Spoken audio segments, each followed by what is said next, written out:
When I discovered my purpose, I really and truly knew that even though it didn't resonate with me at first, that it was something that I could believe in. I define purpose as the anchor of our existence. It gives meaning to our lives and it serves as a compass that directs our decisions, our actions, and ultimately our legacy. For me, it fuels my resilience. When I'm facing obstacles, I know it's a challenge. I know it's an opportunity, and I know I'm going to get through it if I just keep going and I keep the focus how this aligns with my purpose. Welcome to Voices of Leadership, the podcast that shines a spotlight on the remarkable women of the International Women's Forum. I'm your host, Amy, and I'm inviting you on a journey through the minds of trailblazers. On today's episode, we talk with Dr. Cynthia Mickens Ross, our first guest from Dallas, Texas. She's a spiritual leader, author, executive coach, and keynote speaker with a passion for helping people unlock their potential and live with purpose. Cynthia takes us through the highs and lows of her personal journey with a blend of humor and wisdom, revealing how she discovered her purpose. We talk about the inspiration behind her book and program, Pathway to Purpose, and explore her commitment to addressing issues like housing and food insecurity, as well as supporting at-risk children. We also discuss mentorship. Cynthia believes that mentorship is less about your age or position in an organization and more about the wisdom and support you can offer others. She also shares an unforgettable story about elephants that perfectly illustrates how we can lift each other up no matter where we are in our life. It's a heartwarming and powerful analogy you won't want to miss. Hi, Cynthia. Welcome to the show. It is so fantastic to meet you. Oh, Amy, I can't tell you how excited I am to be with you today. This is such an awesome moment, and I'm so happy you are allowing me to do this. Well, you are our first member we've spoken to from the Dallas chapter, so we're very excited about that. Oh, I love being a first. It's kind of like a trend, right, for us women? That's right. We got to start Yes. somewhere. Now, can you tell us a little bit about the history of the Dallas chapter and how you first became involved with IWF? Absolutely, absolutely. So in 1987, former United States Senator, the Honorable Kay Bailey Hutchinson, joined the International Women's Forum and participated in an IWF trip to the Philippines. And she met the president. And it was at that time that she decided that, hey, maybe we need a chapter in Dallas. Now, there was a chapter and is a chapter in San Antonio, but as you know, San Antonio is quite the distance from Dallas. And so she said, we really need a Dallas chapter. So in September of 1987, she hosted a small group of preeminent women in her home to start organizing the Dallas chapter. Now, she didn't have permission. She didn't ask for it. She just decided that this was something she thought should happen, right? Isn't that the way we do it? That's the way it gets done, right?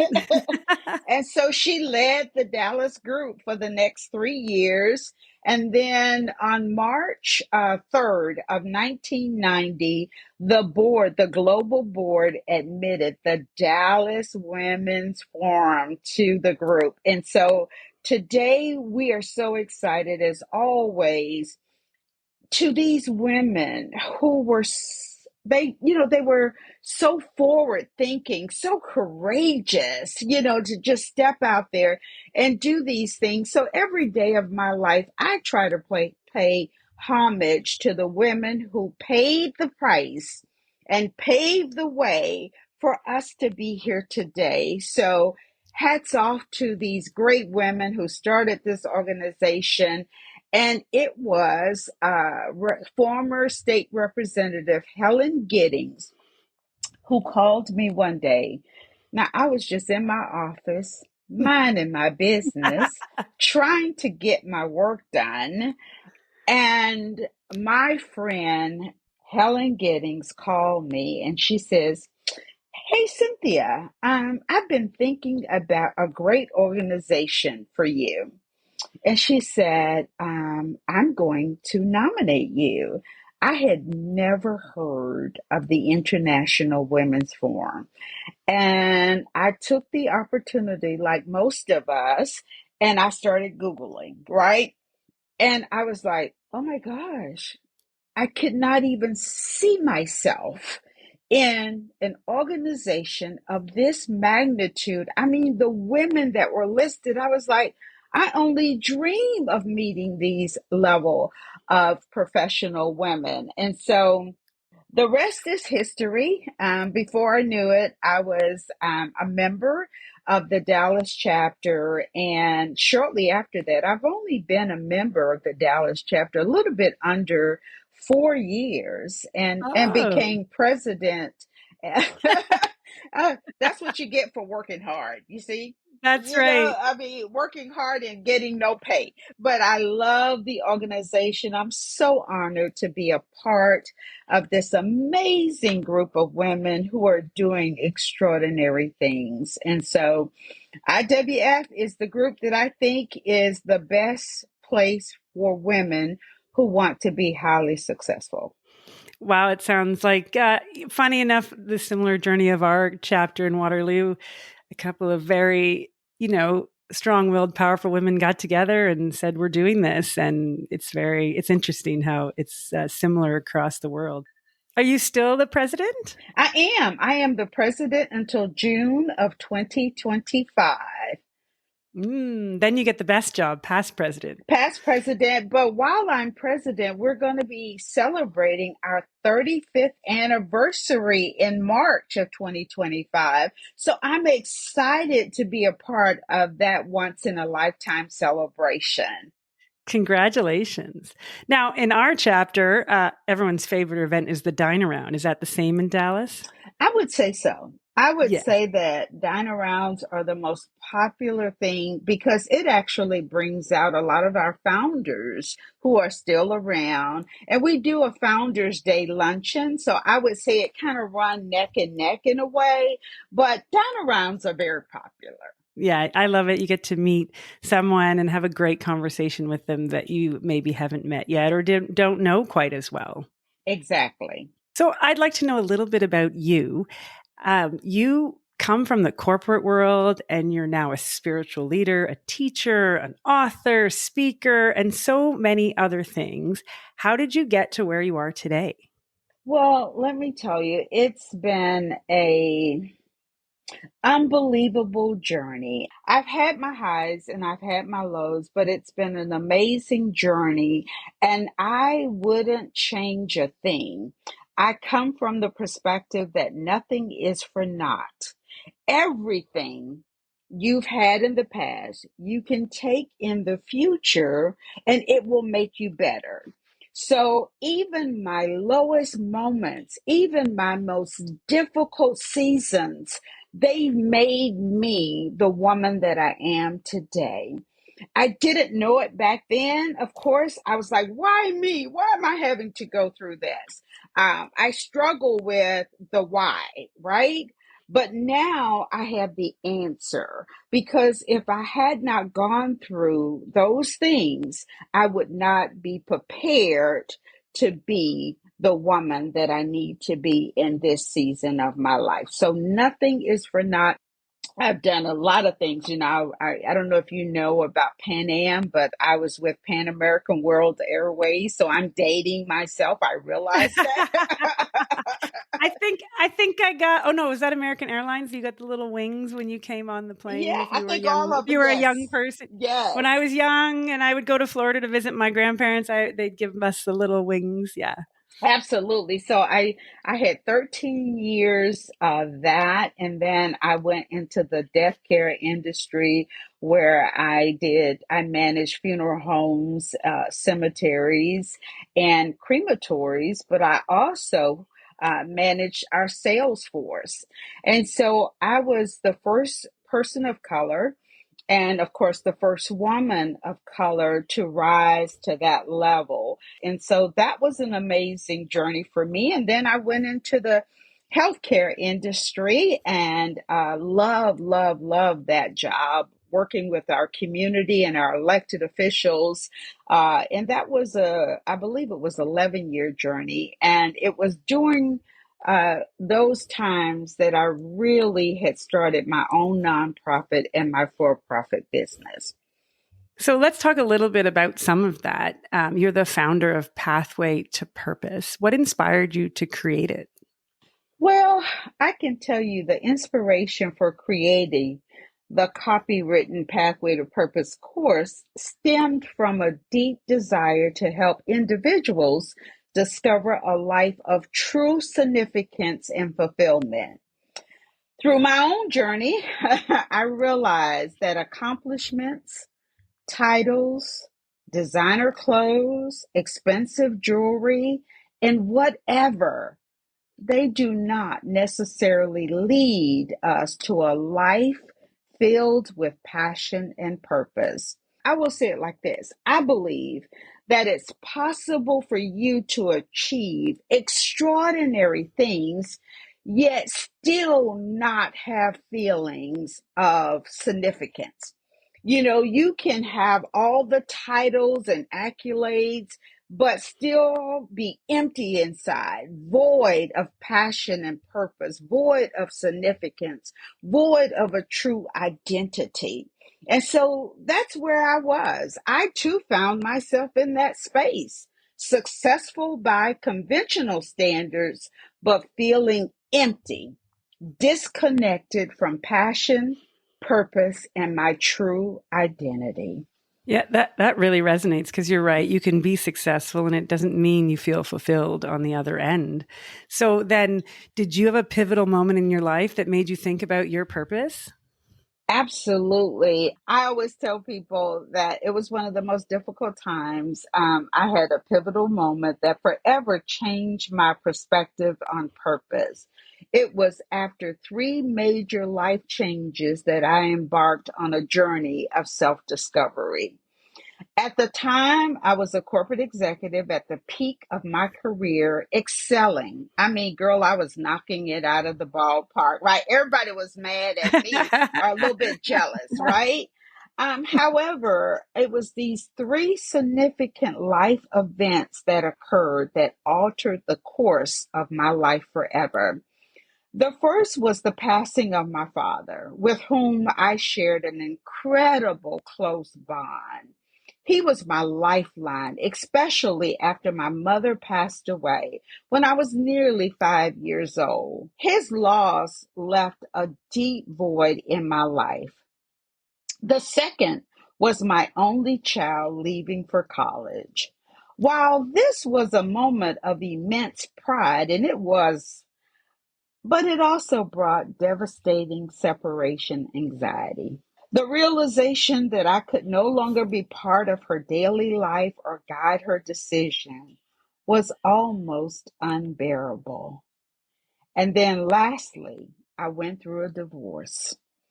All three of these changes happened nearly simultaneously.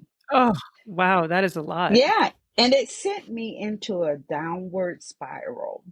It was during a time of deep revelation. I would go home every day after work, and I had a beautiful home. And at the time, this home was a sanctuary for me, but it was also empty. It was just me in this big old house all by myself. And I would just go home and I would lay out in my white carpet and I would just cry because I was grieving. I was grieving the loss of a marriage. I was grieving the loss of my father. I was grieving the loss of the relationship that I had with my daughter. And I would just cry out, who am I? Why am I here? What am I supposed to be doing with this life? And even though I would dress up every day. And I don't know if you know anything about the designer St. John, But I would wear my St. John suits every day, and I would have my Rolex watch on, and I would have my diamonds, and I covered up all my pain because I wanted people to see me the way I wanted them to see me. And so it was only at home that I could take it all off and I could just get naked with myself and God and say, who am I really? Because none of my accolades, none of my worldly possessions, none of what people thought about me really meant anything to me because I didn't know who I was. And I had a 2 a.m. experience that changed my life forever. And I didn't hear an audible voice, I heard an internal voice. And it told me all the things that I'm kind of doing today is what I heard. You're going to travel around the world speaking. You're going to have facilities for people. And it was like, what is this? Who is this? This sounds nothing like me, right? Because it wasn't what I was doing and it wasn't what I ever saw myself doing. And it just kept playing over. It was like a broken tape or something. It just kept saying the same thing over and over and over again until I realized that this was the answers to the questions I had been asking for several months. And it was there that I understood that living a life of purpose was not just a personal pursuit, but it was a divine mandate. Wow, that's I like that statement. It's very powerful. It's so interesting that through your low that you did come out the other side. I find that interesting because not everyone is able to do that. So why do you think you were able to do that? Well, I will tell you, it was at a very low time. As you said, those are significant life changes. But I've always had this belief that everything that you encounter in your life can make you better or it can make you bitter. Ooh, I like that. Yes. And so for me, I decided that I wanted to take this and allow it to make me a better person. If we realize or come from the perspective that every challenge that I have in my life is an opportunity, it's an opportunity to give me something that I didn't know I had. Because what happened to me was, Amy, I realized that there were things inside of this woman that I didn't know existed. And it was through those painful moments that she evolved, that she actually created a presence in this world. And I think that if we could just remember that everything in life had to pass through heaven to get to us. And if it touches our lives, it's not there to destroy us. It's there to reveal something that we didn't know we have. And so that's what happened with me. All of what I'm doing today came out of that moment. I didn't know it in that moment, but I knew that I had more inside of me than what I was providing and what I was giving because I didn't feel significant. I didn't feel value. I didn't feel that I didn't even have passion. I was just making it happen because we can do that. We can do amazing things and still not have purpose and still not feel valued and still not feel significant. And so my transformation happened because I asked the question. Oh, I like that. That's probably one of the most important parts. I think we all probably have something inside of us. And it almost seems when you talk about it that purposes or finding purpose is a choice. So is that part of why you think purpose is so important? Well, I believe that if you don't know your purpose, you really don't know who you are. When I discovered my purpose, it didn't resonate with me immediately. It actually scared me because it was really nothing that I had created for myself, right? Because I'd created this life for Cynthia. I mean, I had this beautiful woman I created, and I would show up and I would expect that people are going to receive her because I had done a good job of making sure that I dressed nice, that I was, that I was open to people, that I was friendly and kind. So I had kind of put together a pretty good package, right? Yes. We all do But that. We do. right, Yes. exactly. And so when I discovered my purpose, I really and truly knew that even though it didn't resonate with me at first, that it was something that I could believe in. It was something that I thought is going to help people. I was here to be a benefit to others, to serve others. And so I define purpose as the anchor of our existence. It gives meaning to our lives and it serves as a compass that directs our decisions, our actions, and ultimately our legacy, right?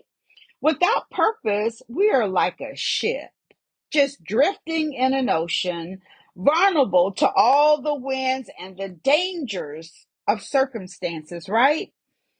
But when you have purpose, you have clarity, you have focus, you have a sense of direction.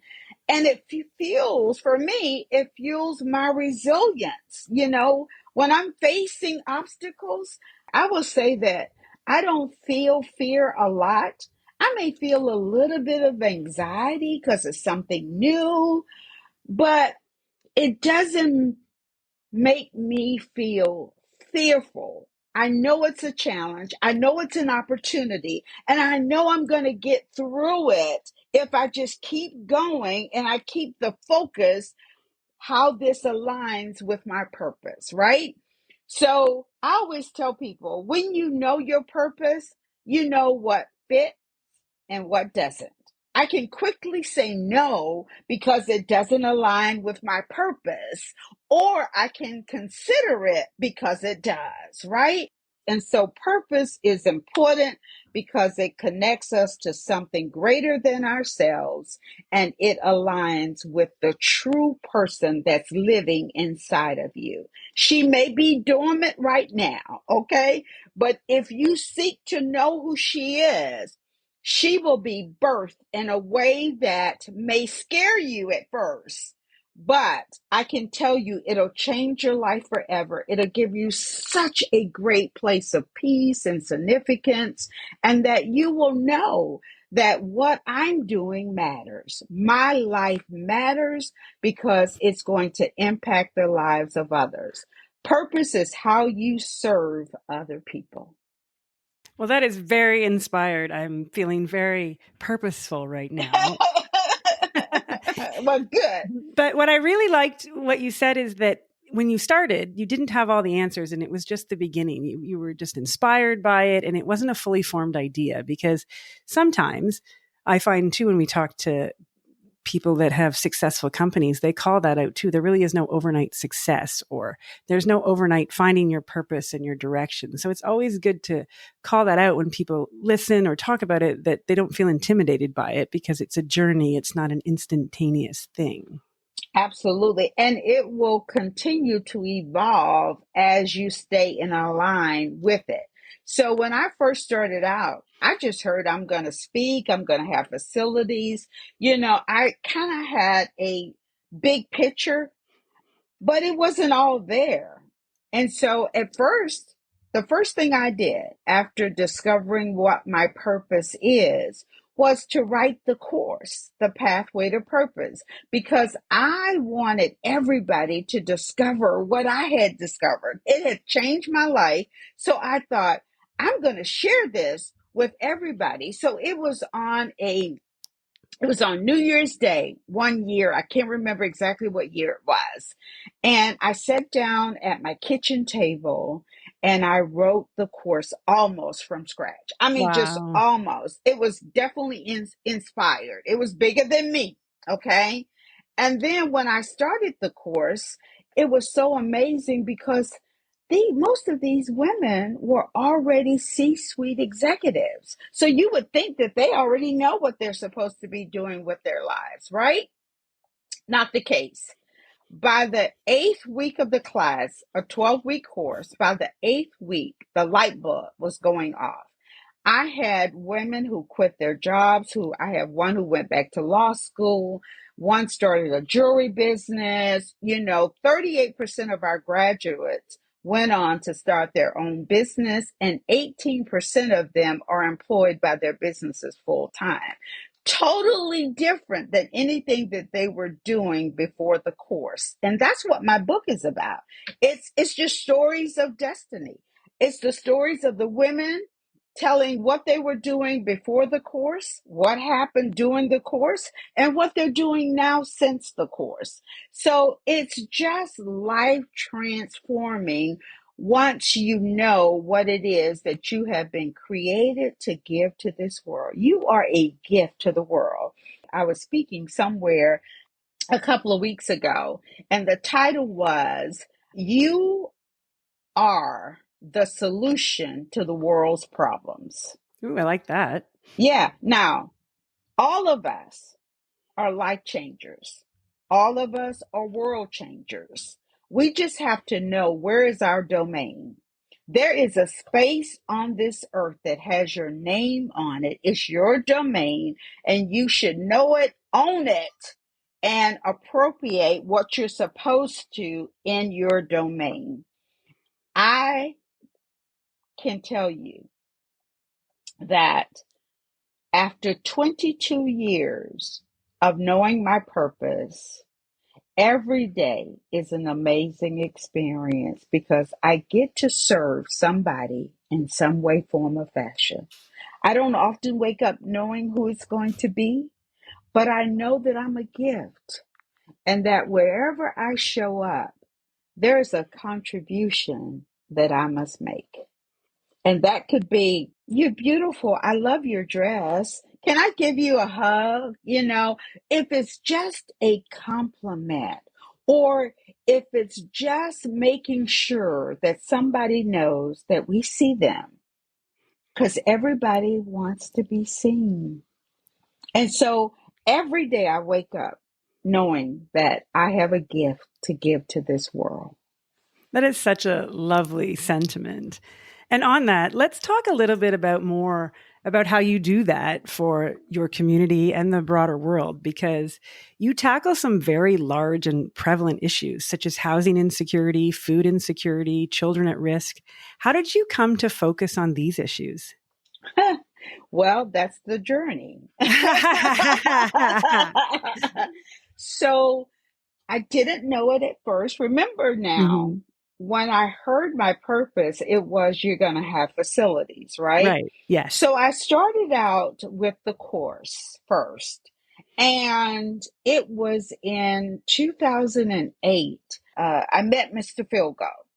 And Mr. Philgo was selling two houses, a church, a multi-purpose building, and a little bit over 2 acres of vacant land.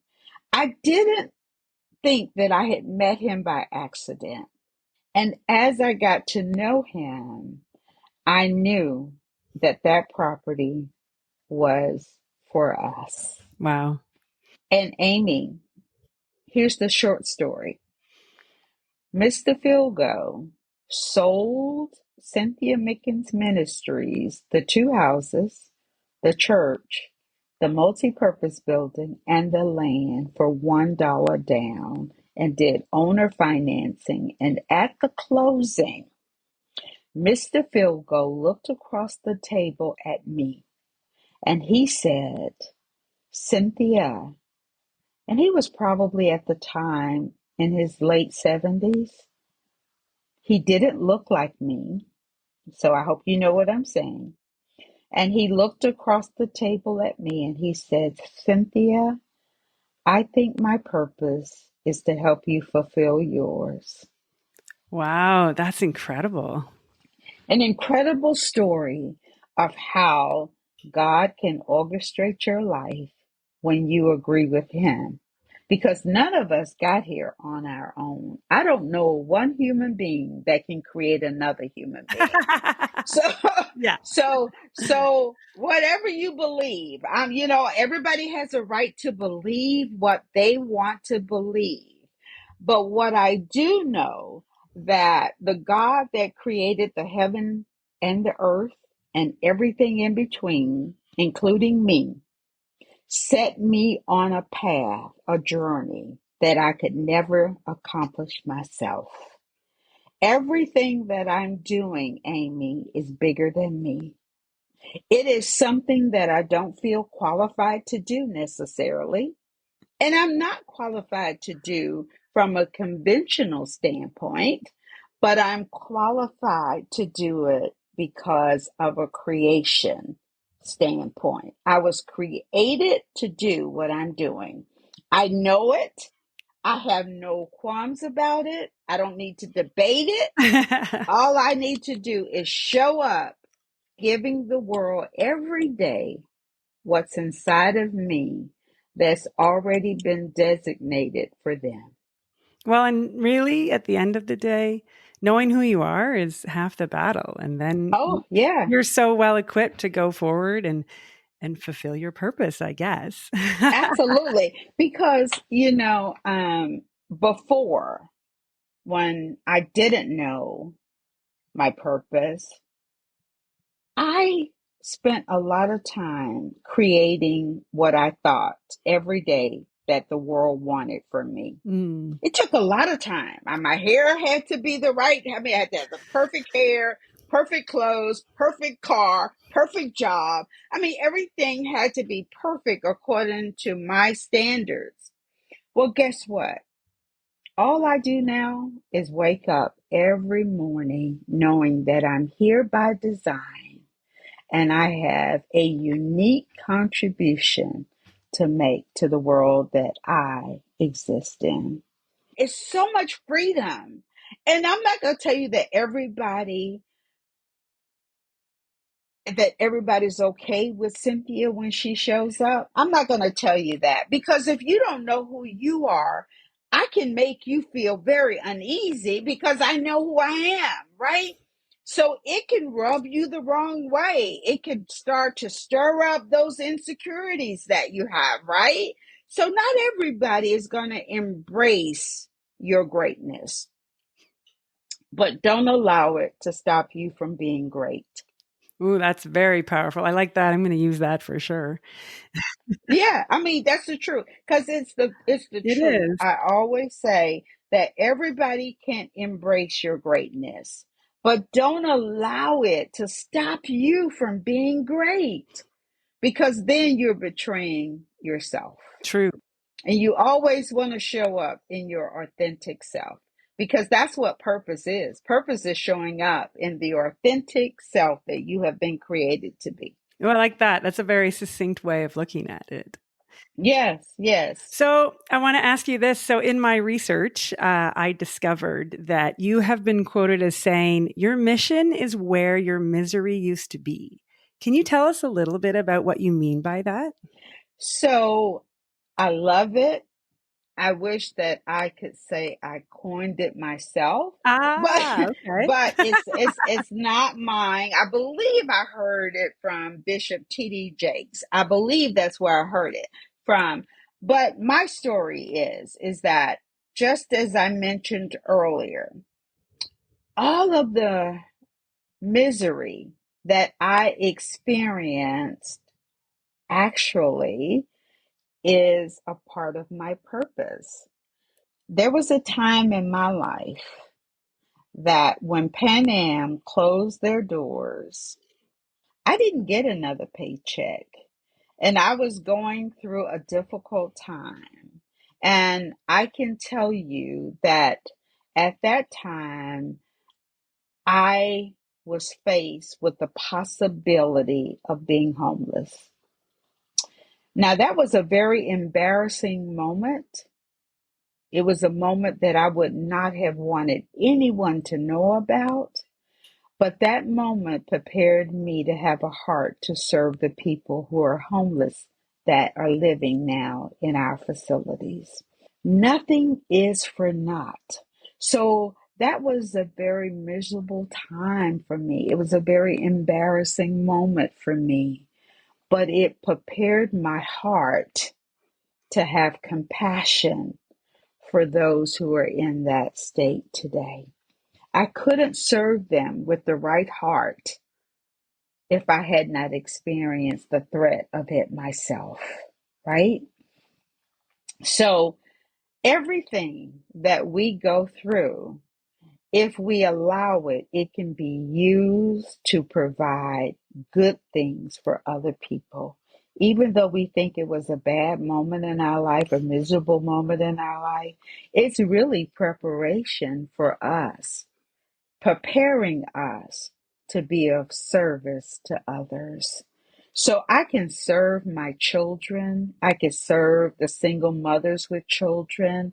I can serve the people who come to our food pantry. I can serve the people who are part of our community garden because I've been through all phases of it. And I can see pain because I've experienced pain. But I don't see it in judgment. I see it in service. How can I help? What can I do to make a difference in the life of that individual? And it's all because I've been through a whole lot of stuff myself. You have. And I'll say that even if it isn't your quote, your stories and explanation of it is very clear and inspiring. Well, thank you, Amy. So you talked a little bit just now and previous about the facilities that you have and the course and all of the work that you do. A lot of it seems to have a strong mentorship component. Mm-hmm. So why do you think mentorship is so important?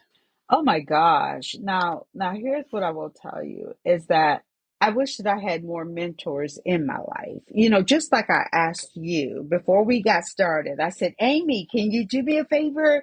Can you send me an email and tell me what I could do better? Yeah.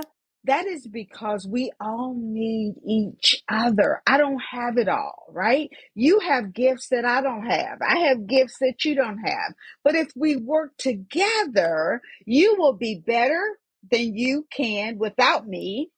I will be better than I can without you, right? So for me, mentorship is a vital component for your transformation. Because we're always what? Developing and evolving, right? So we need people at every stage of our lives. If I haven't been there before and I can have the benefit, right, of somebody who has, then I would be far greater. I would be so far ahead because I have the benefit of the resources that this person who's now my mentor is going to give to me. So I believe that mentorship is essential because it provides guidance, encouragement, accountability, elements that are critical for personal and spiritual development. Such a great way to look at it. And I really liked how you called out that we do need mentorship at every stage of our lives. Sometimes when people say mentorship, we think someone older mentoring someone younger. And I don't know that that's always the case. It's one of the cases. No, absolutely. I don't think age really has anything to do with it. No.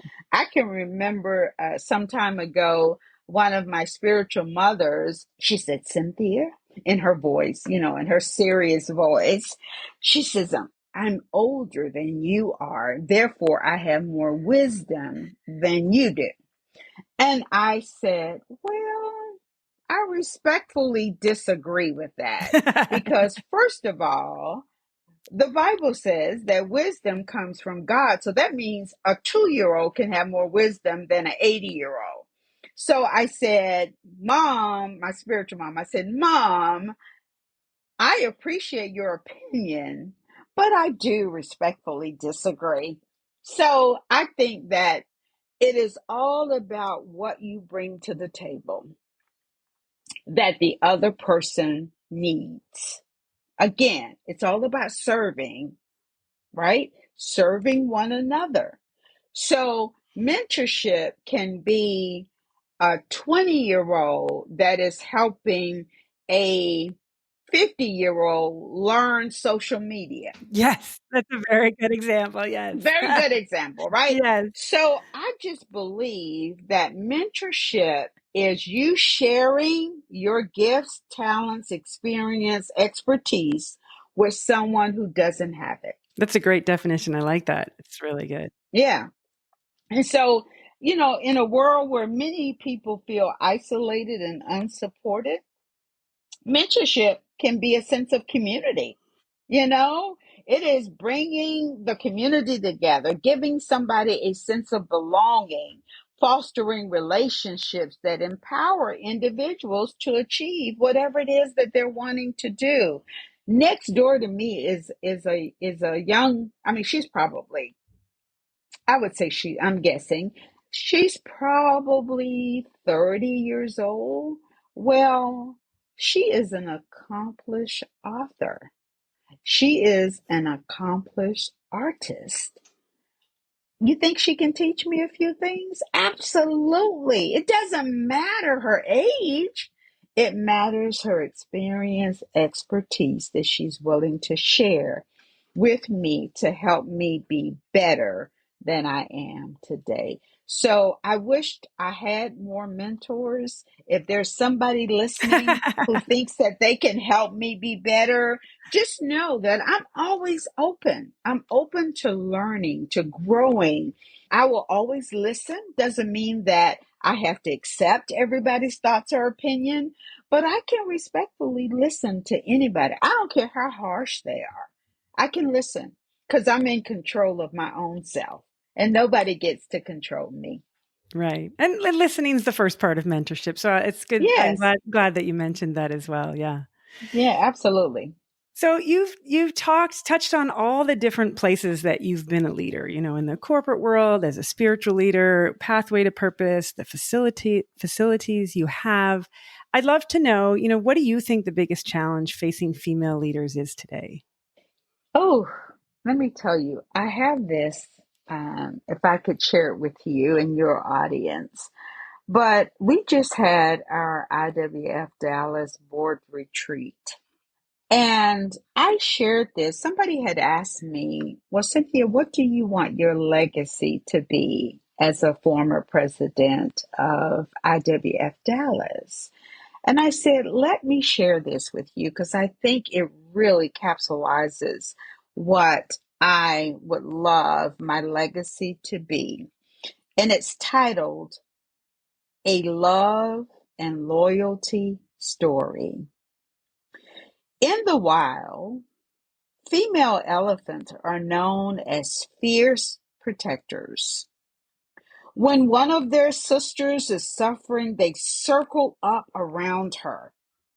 They close in tight, watch guard, and even kick dust around her to mask her vulnerability from the predators. We should be the same. This should be who we are and who we are meant to be for each other. Sometimes we're the ones in the middle. Sometimes we're the one kicking up the dust. And sometimes we're the ones that are just holding the circle together. And it ends with, thank you for being my elephant.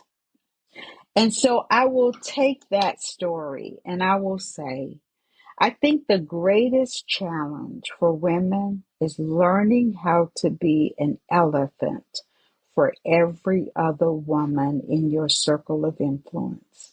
Looking at her and saying, how can I help her to be the best that she can be? How can I protect her? How can I be a source that will lift her up? How can I open a door and pull the chair out so she can have a seat at the table? And how can I prepare her for what she needs to say when she gets there? I think the greatest challenge for women is learning how to love, respect, and support one another. That's beautiful. And I really loved the poem story. It was lovely. I can't think of a better way to finish this episode. I don't know what else I could possibly ask. So thank you so much for sharing all of your wisdom. You're such an inspiration. I really enjoyed our conversation. And so did I, Amy. And Amy, I just wish you the greatest level of success because you are the perfect person to do this podcast.